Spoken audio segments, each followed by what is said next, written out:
Hello. ഭയങ്കര സങ്കടവും ടെൻഷനും ഫ്രസ്ട്രേഷനും മൂഡ് ഓഫും ദേഷ്യവും ബെസ്പില്ലായ്മയും എല്ലാം കൊണ്ട് ഞാൻ വിചാരിച്ചെന്നാൽ പിന്നെ വയനാട് വരെ ഒന്ന് പോയിട്ട് ആടെ ഒരു റിസോർട്ടിൽ താമസിച്ചിട്ട് ഒരു ദിവസം മുഴുവൻ ആടുന്ന് റൂം എടുത്തിട്ട് ലൈറ്റായിട്ട് എന്തെങ്കിലും ഇങ്ങനെ വിശക്കുമ്പോൾ ഇടക്കിടക്കെ കഴിച്ചുകൊണ്ടിരിക്കാന്ന്. എല്ലാ പ്രാവശ്യവും പോവാറുള്ള പോലെ തന്നെ ഇപ്രാവശ്യവും ഞാൻ ഒറ്റയ്ക്ക് തന്നെയാണ് പോയത്. ഒരാൾക്ക് ഏകദേശം 17,000 ചില്ലറ റുപ്യാണ് ഇവിടെ ഒരു ദിവസം മുഴുവൻ താമസിച്ചിട്ട് ഫുഡ് അടിക്കാനുള്ള റേറ്റ്. അത് സീസൺ ടൈം ആണെങ്കിൽ ഏകദേശം 28,000 പ്ലസ് ടാക്സോളം വരും കേട്ടോ. പ്രത്യേകിച്ച് ഒരു പരിപാടിയായിട്ടോ അല്ലെങ്കിൽ പ്ലാൻ ആയിട്ടോ ഒന്നുമല്ല ഇവിടെ ഞാൻ വന്നിട്ടുള്ളത്. ഒരു ദിവസം കംപ്ലീറ്റ് ആയിട്ട് മൊത്തത്തിലൊന്ന് റിലാക്സ് ആവുക, അതന്നെയാണ് ഉദ്ദേശം. അപ്പം രാവിലെ ഏകദേശം ഒരു 10:30 ഞാൻ വീട്ടിൽ നിന്ന് വിട്ടിന്. എന്നിട്ട് ഉച്ചക്കൊരു 1:45 ആകുമ്പോൾ ഇവിടെ എത്തി. ഞാൻ മെല്ലെ വന്നത് കേട്ടോ.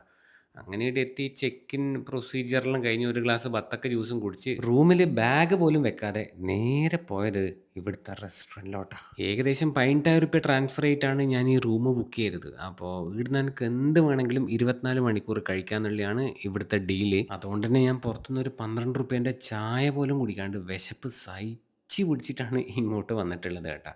അപ്പോൾ ഇവിടുന്ന് ആദ്യം തന്നെ ഒരു hot and sour chicken soup കുടിച്ച് തുടങ്ങി. അതിന് ശേഷം ഈ ചിക്കൻ 65ൻ്റെ മേലെ നല്ലോണം ചെറുനാരങ്ങയെല്ലാം പീഞ്ഞിട്ട് ഇതിങ്ങനെ എടുത്തിട്ട് അങ്ങോട്ട് കഴിച്ച് തുടങ്ങിയേ.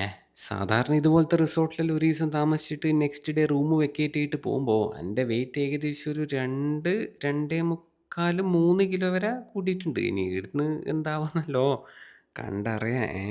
അപ്പോൾ ഞാൻ ഇങ്ങോട്ട് വരുന്ന വഴിക്ക് ഇവിടുത്തെ റെസ്റ്റോറൻറ്റ് മാനേജർ എന്നെ വിളിച്ചിട്ട് എന്തെല്ലാം ഫുഡ് വേണ്ടതെന്നെല്ലാം ചോദിച്ചിട്ടുണ്ടായിരുന്നു. ഒരു മെനു അയച്ചു തന്നിട്ടുണ്ടായിരുന്നു. അതിൻ്റെ അകത്ത് നിന്ന് സെലക്ട് ചെയ്ത ഐറ്റംസാണ് ഞാൻ ഓർഡർ ചെയ്തത്. അപ്പോൾ അതിതെല്ലാമാണ്.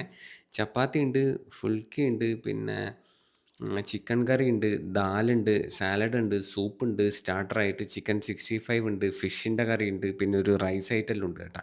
അപ്പോൾ ചപ്പാത്തിയും ഇവിടുത്തെ ചിക്കൻ കറിയാണ് ഞാൻ ആദ്യം കഴിച്ചത്. അതിന് ശേഷം ചിക്കൻ കറിയിൽ കുതിർന്ന ചപ്പാത്തിൻ്റെ ഇടയിൽ ആ ചിക്കൻ 65 വെച്ചിട്ടും കഴിച്ചിന്. പ്രോട്ടീൻ്റെ കുറവ് എനിക്ക് ലേശം ഉണ്ടോ എന്ന് ഇടയ്ക്ക് സംശയം തോന്നുന്നതുകൊണ്ടാണ് ഞാൻ ഇടയ്ക്കിടയ്ക്ക് ഈ ദാൽ ഓർഡർ ചെയ്യുന്നത് കേട്ടോ. പിന്നെ ദാല് ഗ്യാസുമാണ്, എല്ലാം കൂടെ കലങ്ങി മറിയുമെന്നായിരിക്കും അറിയാം. പക്ഷേ രണ്ടും കൽപ്പിച്ചിട്ട് ഞാൻ ചപ്പാത്തിയും ചിക്കനും എല്ലാം ചേർത്ത് പിടിച്ചിട്ട് ദാലെല്ലാം മുക്കിയിട്ട് കഴിച്ചിന്. അതിന് ശേഷം റൈസ് ഐറ്റത്തിലേക്ക് കടന്നു. റൈസ് ഏത് വേണമെന്നുള്ളൊരു ചെറിയ വല്ലാത്തൊരു കൺഫ്യൂഷനിലായി പോയിന് ഞാൻ. നെയ്ച്ചോറ് വേണോ ബിരിയാണി വേണോ എന്നല്ലോ. അവസാനം ജീര റൈസ് ആക്കി. ബിരിയാണി കുറച്ച് ഹെവി ആയി പോകുമ്പോൾ ഞാൻ ഒറ്റയ്ക്കല്ലേ ഉള്ളൂ. പിന്നീട് നമ്മളെ കൊണ്ട് പറ്റുന്ന അത്രയും കഴിക്കുകയും വേണ്ടേ.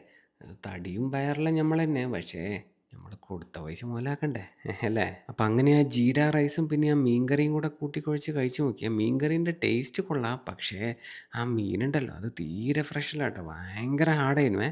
അതിന് ശേഷം ആ റൈസും പിന്നെ ദാലും ചിക്കൻ കറിയും ചിക്കൻ 65ഉം സലാഡും എല്ലാം വെച്ചിട്ട് പപ്പടെല്ലാം കൂടെ പൊടിച്ച് ചേർത്തിട്ട് കഴിച്ചു. അന്നേരം അടിപൊളിയായിരുന്നു കേട്ടോ. അവസാനം ലേശം ഫ്രൂട്ട്സ് ഓർഡർ ചെയ്തിരുന്നു. ഓറഞ്ചും പേരക്കയെല്ലാം കഴിച്ച് എന്നിട്ട് ലേശം മധുരമായി കളയാമെന്ന് വിചാരിച്ചിട്ട് ഒരു ഗുലാബ് ജാമുനും ഒരു സ്കൂപ്പ് ഐസ്ക്രീമും പറഞ്ഞ് അത് രണ്ടും കൂടെ കോരിയെടുത്ത് കഴിച്ച് പിന്നെ ഒരു പ്ലേറ്റ് നോർത്ത് ഇന്ത്യൻ സ്വീറ്റ്സും പറഞ്ഞ് അവസാനം ഒരു ഗ്ലാസ് ജ്യൂസും. അതെല്ലാം കഴിച്ച് കുറച്ച് നേരം ആടി ഒന്ന് കാലിൽ നീട്ടി വെച്ച് ഇരുന്നതിന് ശേഷം ഞാൻ അവരോട് പറഞ്ഞ് ഇനി എൻ്റെ റൂമൊന്ന് കാണിച്ചു തന്നേന്ന്. ഇതാണ് എൻ്റെ റൂം. Room number 105, 105. ഇത് ഇവിടുത്തെ ഏറ്റവും പ്രീമിയം കാറ്റഗറിയിൽ വരുന്നൊരു റൂമാണ് കേട്ടോ. ബാത്റൂമെല്ലാം നോക്കിയാട്ടെ, അടിപൊളിയല്ലേ? കുളിക്കാനും പിന്നെ കാര്യം സാധിക്കാനെല്ലാം വേറെ തന്നെ ഒരു സുഖമായിരിക്കുന്നതാണെന്ന് എനിക്ക് കണ്ടിട്ട് തോന്നുന്നേ. ഇനി എൻ്റെ റൂമിൻ്റെ സിറ്റ് ഔട്ടിലേക്ക് പോവേ. ഈടാ ഒരു പ്രൈവറ്റ് പൂളുണ്ട് കേട്ടോ. നമ്മളെ ചില പ്രൈവറ്റ് ആയിട്ടുള്ള കലാപരിപാടികളെല്ലാം വേണ്ടിയെങ്കിൽ ഈ പ്രൈവറ്റ് പൂളിൽ നിന്ന് ചെയ്യാം കേട്ടോ. ഇതെല്ലാം കാണുമ്പോൾ എനിക്കൊരു 2 വരി പാട്ട് പാടണമെന്നുണ്ട്. സ്വപ്നങ്ങളൊക്കെയും പങ്കുവയ്ക്കാം, ദുഃഖഭാരങ്ങളും പങ്കുവയ്ക്കാം, ഇനി സ്വപ്നങ്ങളൊക്കെയും പങ്കുവയ്ക്കാം. അങ്ങനെ പാട്ടെല്ലാം മനസ്സിലിങ്ങനെ പാടിയിട്ട് കുറച്ച് നേരം കിടക്കയിൽ കിടന്ന ശേഷമോ ഒരു മണിക്കൂർ കഴിഞ്ഞേരോ ഞാനൊന്ന് പുറത്തേക്ക് ഇറങ്ങിയേ. ഇപ്പം സമയം ഏകദേശം ഒരു 4:45 5:15 ചായയും കാപ്പിയും ഒരു 10 മിനിറ്റ് ഉണ്ടാവും. അതിൻ്റെ ഇടയ്ക്ക് ഞാൻ ഇവിടുത്തെ കുറച്ച് കാഴ്ചകൾ ഇങ്ങൾക്കൊന്ന് കാണിച്ചു തരാം. ഇത് വയനാട് മീനങ്ങാടിയിലുള്ള മോറി ക്യാപ്പിൻ്റെ ലോഡ്സ് 83 എന്ന് പറഞ്ഞൊരു പുതിയ പ്രോപ്പർട്ടിയാണ്. ഇതിൻ്റെ തൊട്ട് സൈഡിൽ തന്നെ അല്ലെങ്കിൽ ഇതിനോട് ചേർന്നിട്ട് തന്നെയാണ് KCAൻ്റെ, അതായത് കേരള ക്രിക്കറ്റ് അസോസിയേഷൻ്റെ വയനാട് ക്രിക്കറ്റ് സ്റ്റേഡിയം. ഭയങ്കര ബ്യൂട്ടിഫുള്ളാണ് ഈ ഒരു സ്റ്റേഡിയം. ചുറ്റും മലയെല്ലാമായിട്ട് ഇതിൻ്റെ തൊട്ട് സൈഡിന്ന് കുറേ ഗേൾസ് ക്രിക്കറ്റ് പ്രാക്ടീസ് ചെയ്യുന്നുണ്ടായിരുന്നു. ഞാൻ അങ്ങോട്ട് പോകാൻ നോക്കീന്. അന്നേരം ആട്ന്ന് ഒരു ചങ്ങായി എന്നെല്ലാം ആക്കിയിട്ട് എന്തോ ഒച്ചയാക്കി ഇങ്ങോട്ട് വരാൻ പാടില്ല എന്നെല്ലാം പറഞ്ഞിട്ട്. ഞാൻ അവരെ കാണാൻ വേണ്ടിയിട്ടൊന്നുമല്ല അങ്ങോട്ട് പോയി. എനിക്ക് ക്രിക്കറ്റ് ഒരു വീക്ക്നെസ്സാ. അത് പിന്നെ അയാൾക്കറിയില്ലല്ലോ. ഞാൻ പിന്നെ ആട്ന്ന് നോക്കാനൊന്നും നിന്നില്ല. അപ്പാടന്നെ ഇങ്ങോട്ടേക്ക് വന്ന്. എന്നിട്ട് നേരെ ചായ കുടിക്കാൻ പോയി. ചായയല്ല കാപ്പിയാന്ന് കുടിച്ചത്. അതിൻ്റെ കൂടെ പനീർ ക്രോഷയും ഉണ്ടായിരുന്നു. അങ്ങനെ 2 പനീർ ക്രോഷയും പിന്നെ കാപ്പിയും കുടിച്ച്. ഈ ഒരു സ്ഥലം കണ്ടാ? ഇത് ക്രിക്കറ്റ് കാണുന്നവർക്ക് ഈ ഒരു സ്ഥലം എന്താണെന്ന് മനസ്സിലാവും. ലോർഡ്സ് ക്രിക്കറ്റ് സ്റ്റേഡിയം ഇല്ലേ? അതിൻ്റെ അതേ തീമിലാണ് ഈ ഒരു റിസോർട്ട് ഉണ്ടാക്കിയിട്ടുള്ളത് കേട്ടോ. ഫ്ലിൻറ്റ് ഓഫ് കൊൽക്കട്ടയിൽ നിന്ന് നമ്മളോട് ചെയ്തേന് സൗരവ് ഗാംഗുലി ടീഷർട്ട് അയച്ചിട്ട് ഇങ്ങനെ കറക്കിയ സ്ഥലം ഓർമ്മയുണ്ടാ? ആ സ്ഥലമാണത്. ഇത് 1983 വെസ്റ്റ് ഇൻഡീസിനെ തോൽപ്പിച്ചിട്ട് വേൾഡ് കപ്പ് അടിച്ച നമ്മുടെ ഇന്ത്യൻ ക്രിക്കറ്റ് ടീമില്ലേ? കപിൽസ് ഡെവിൾസ് എന്നാണ് അന്നും ഇന്നും ആ ടീം അറിയപ്പെടുന്നത്. അവരെ ഒരു വലിയ പെയിൻറ്റിംഗ് എല്ലാം ഉണ്ട് കേട്ടോ ഇവിടെ. അപ്പോൾ കുറച്ച് നേരം റിസോർട്ടിലൊന്ന് ചുറ്റി നടന്ന് കണ്ട് എന്നിട്ടൊന്ന് റൂമിൽ പോയി കുളിച്ച് ഫ്രഷായി കഴിയുമ്പോഴത്തേക്കും സമയം ഒരു 7:15 രാത്രി. ഡിന്നറിനുള്ള സമയമായി. ഞാൻ നേരത്തെ റെസ്റ്റോറൻറ്റിൽ അവരോട് പറഞ്ഞു എനിക്ക് കുറച്ച് നേരത്തെ ഡിന്നർ കിട്ടിയാൽ കുഴപ്പമില്ലേനും. കാരണം തിരക്കുണ്ടെങ്കിൽ പിന്നെ ഷൂട്ട് ചെയ്യാനും കുറച്ച് ബുദ്ധിമുട്ടാവും. അവരാക്കി തരാമെന്ന് പറഞ്ഞിട്ട് ഡിന്നർ ആയിരം തന്നെ അപ്പാടൻ എന്നെ വിളിച്ചിന്. ഞാൻ അങ്ങനെ ഒരു 7:15 നേരെ റെസ്റ്റോറൻറ്റിലേക്ക് വന്നു. അപ്പോൾ ഷെഫിൻ്റെ കുറച്ച് സ്പെഷ്യൽ ഐറ്റംസ് എനിക്ക് ഉണ്ടാക്കിയിട്ടുണ്ട്. തേങ്ങാച്ചോറുണ്ട്, പിന്നെ കാന്താരി കൊഞ്ചുണ്ട്, പിന്നെ ഒരു ഫിഷിൻ്റെ ഒരു ഐറ്റം ഉണ്ട്, പിന്നെ റൊട്ടിയുണ്ട്. ഇനി പറയാൻ പോകുന്ന കാര്യം ഒന്ന് നോട്ട് ചെയ്ത് വെച്ചേ. ഇത് ഷെഫിൻ്റെ സ്പെഷ്യൽ ഐറ്റംസ് ഓൺ ഓർഡറിൽ എനിക്ക് ഉണ്ടാക്കി തന്നതാണ് കേട്ടോ. ഇതിന് ശേഷമോ എനിക്കിവരെ സ്പെഷ്യലായിട്ടുള്ള ബുഫേയും കഴിക്കാനുണ്ട്. അതായത് ഇവിടെ ഒരു ഡിന്നർ സ്പെഷ്യൽ ബുഫേ ഉണ്ട്. അപ്പോൾ അതും കഴിക്കണം. അപ്പോൾ ആ തലയോട് കൂടി വരുന്ന കാന്താരി ചെമ്മീൻ ഉണ്ടല്ലോ, അത് തേങ്ങാച്ചോറിൻ്റെ കൂടെ ചേർത്ത് കുഴച്ചാണ് കഴിച്ചത്. ഈ തേങ്ങാച്ചോറ് എന്ന് പറയുന്ന സാധനം ഞാൻ അധികം കഴിച്ചിട്ടില്ല കേട്ടോ. അതുകൊണ്ട് അതിൻ്റെ കറക്റ്റ് ടേസ്റ്റ് എങ്ങനെയാണെന്നൊന്നും എനിക്കറിയില്ല. പക്ഷേ കാന്താരി ചെമ്മീൻ ഉണ്ടല്ലോ, അതൊരു രക്ഷയുണ്ടായിട്ടില്ലേനു. ചെറുതായിട്ട് കാന്താരീൻ്റെ ഫ്ലേവറിലായിട്ട് അടിപൊളിയാണ് കേട്ടോ. ഇത് ഷെഫിൻ്റെ ഒരു സിഗ്നേച്ചർ ആയിട്ടാണ് തേങ്ങാപ്പാൽ ഒഴിച്ച ഫിഷ് പൊള്ളിച്ചത്. ഓലമീനില്ലേ, ഓലമീൻ പെട്ടെന്ന് കഴിക്കുമ്പോൾ ചിക്കൻ ആണെന്ന് തോന്നിപ്പിക്കുന്ന ആ സാധനം. ആ മീൻ വെച്ചിട്ടാണ് കേട്ടോ മൂപ്പര് ഇത് ഉണ്ടാക്കിയിട്ടുള്ളത്.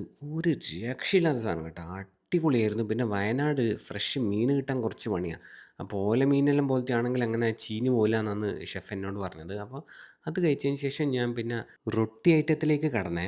ബട്ടർ നാനുണ്ട്, പിന്നെ തന്തൂരി റൊട്ടിയുണ്ട്. അതിൻ്റെ കൂടെ ചേർത്ത് പിടിക്കാനായിട്ട് ഷെഫിൻ്റെ ഒരു മാസ്റ്റർ പീസ് ചിക്കൻ കറിയുണ്ട്.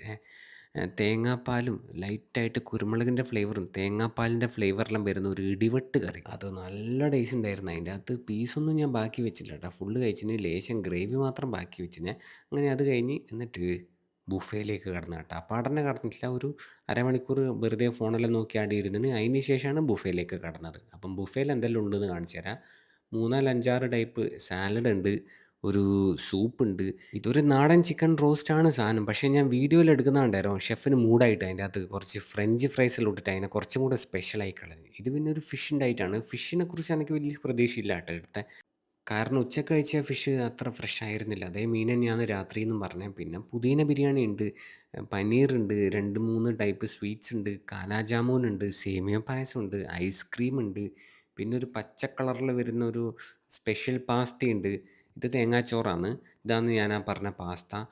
പിന്നെ കോളിഫ്ലവറിൻ്റെ ഐറ്റെല്ലാം ഉണ്ട്. അപ്പോൾ വീണ്ടും ഒരു പ്ലേറ്റായിട്ട് ഞാൻ കളത്തിലോട്ട് ഇറങ്ങിയിട്ടുണ്ട്. അങ്ങനെ ഭയങ്കരമായിട്ട് വിശക്കുന്നൊന്നുമില്ല. എന്നാലും ഞാൻ മാക്സിമം കഴിക്കും കേട്ടോ. പൈസ നമുക്ക് മുതലാക്കണ്ടേ അല്ലേ? അപ്പോൾ ചിക്കനും പുദീന ബിരിയാണിയും കോളിഫ്ലവറിൻ്റെ ഐറ്റെല്ലാം ആയിട്ട് ഞാൻ അവിടെ പോയി ഇരുന്ന് അതിൻ്റെ ഇടയ്ക്ക് ലേശം സാലഡും എടുത്തിട്ടുണ്ട് കേട്ടോ. ആദ്യം കുറച്ച് ഇത് കഴിച്ച് ബോഡിയെല്ലാം തണുപ്പിച്ച് സെറ്റാക്കിയ ശേഷമാണ് മെയിൻ കോഴ്സിലേക്ക് കടന്നത്. ഈ പുദീന ബിരിയാണി എന്ന് പറഞ്ഞ ഈ ഐറ്റം ഞാൻ എൻ്റെ ജീവിതത്തിൽ ആദ്യമായിട്ടാണ് ഇവിടുന്ന് കഴിക്കുന്നത്. ഓരോ തവണ ആ റൈസ് വാരിയെടുത്ത് കഴിക്കുമ്പോഴും പുതിനേൻ്റെ ഫ്ലേവർ എനിക്ക് നിൽക്കാണ്ട് കിട്ടുന്നുണ്ട്. ഞാൻ പിന്നെ ഇത് ആദ്യമായിട്ട് കഴിക്കുന്നതുകൊണ്ട് ഇതിൻ്റെ ഫ്ലേവർ ഇങ്ങനെ തന്നെയാണോ ശരിക്കും എന്നുള്ള കാര്യം എനിക്കറിയില്ല.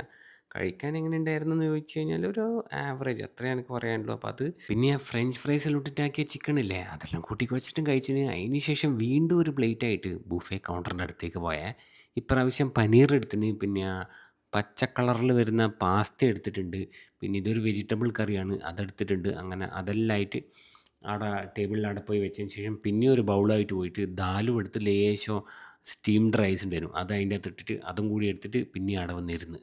എന്നാൽ പിന്നെ സമയം കളയാണ്ട് വേഗം ബുഫേൻ്റെ സെക്കൻഡ് റൗണ്ടിലേക്ക് കിടക്കാമല്ലേ. അപ്പോൾ ആദ്യം ആ പച്ച കളറിൽ വരുന്ന പാസ്ത കഴിച്ചാണ് തുടങ്ങിയത്. പിന്നെ പനീർ ഉള്ളതുകൊണ്ട് തന്നെ ഞാൻ 2 തന്തൂരി റൊട്ടിയും കൂടി ഓർഡർ ചെയ്തു ചൂടോടെ.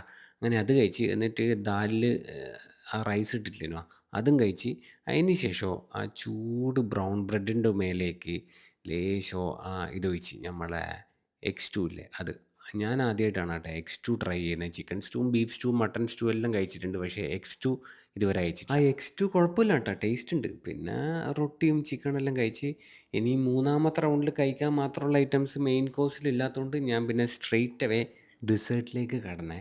ആ ചൂട് സേമിയ പായസം 2 സ്പൂണ് ബൗളിലേക്ക് ഒഴിച്ച ശേഷം അതിലോട്ടേക്ക് ഈ വെനില ഐസ്ക്രീം ഒരു സ്കൂപ്പ് ഇട്ട് എന്നിട്ട് ലേശം പേടയും ഐസ്ക്രീമെല്ലാം ആയിട്ട് എടുത്തിട്ട് അവിടെ പോയി ഇരുന്നിട്ട് വീണ്ടും കഴിക്കാൻ തുടങ്ങി കേട്ടോ. ഐസ്ക്രീമും സേമിയ പായസം നല്ലോണം മിക്സ് ചെയ്തിട്ട് കോരി എടുത്തിട്ട് കണ്ണ് കൂട്ടിയിട്ട് കഴിച്ച് നോക്കി. ഭയങ്കര ടേസ്റ്റേനു. പിന്നെ ആ കാലാ ജാമുൻ ഉണ്ടല്ലോ അതിനെ 2 കഷ്ണാക്കിയിട്ട് അതിൻ്റെ ഇടയിൽ ലേശം ഐസ്ക്രീം വെച്ച് എന്നിട്ട് മറ്റേ ജാമുനെ കൊണ്ട് അതിൻ്റെ മേലെ ഇങ്ങനെ വെച്ചിട്ട് ഇതെങ്ങനെ എടുത്തിട്ട് സാൻഡ്വിച്ച് പോലെയും കഴിച്ചു. ഒന്നും പറയണ്ടപ്പാ. കുറച്ചും കൂടി ഉഷാറാക്കാൻ വേണ്ടിയിട്ട് പേടയും ഐസ്ക്രീമും ഇങ്ങനെ എടുത്തിട്ടും കഴിച്ചതിന് ശേഷം ഒരു ഗ്ലാസ് ബത്തക്ക ജ്യൂസും കുടിച്ച്. എന്നിട്ട് ഞാൻ പോയിട്ട് ഒരു അരമണിക്കൂർ നേരം ഒറ്റയ്ക്ക് ക്രിക്കറ്റ് കളിച്ച് ബോഡി നല്ലോണം ഒന്ന് വിയർപ്പിച്ചിട്ട് നേരെ എൻ്റെ റൂമിലെ പൂളിലേക്ക് വന്ന് എന്നിട്ട് ഒരു നൂൽമറ പോലും ഇല്ലാണ്ട് നേരെ അതിൻ്റെ അകത്തേക്ക് ചാടി കേട്ടാ. പിന്നെ കുറച്ച് നേരം പൂളിലൊന്ന് നീരാടിയ ശേഷം ബാത്റൂമിൽ പോയിട്ട് നല്ല ചൂട് വെള്ളത്തിലൊന്ന് കുളിച്ചിട്ട് ഒരു ചൂട് ഗ്രീൻ ടീ ഉണ്ടാക്കി.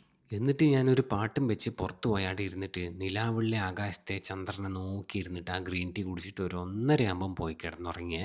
പിറ്റേ ദിവസം രാവിലെ ഒരു 7:45 എണീച്ചിട്ട് പിന്നെയും ഒരു ഗ്ലാസ് ഗ്രീൻ ടീ വെച്ച് കുടിച്ച്.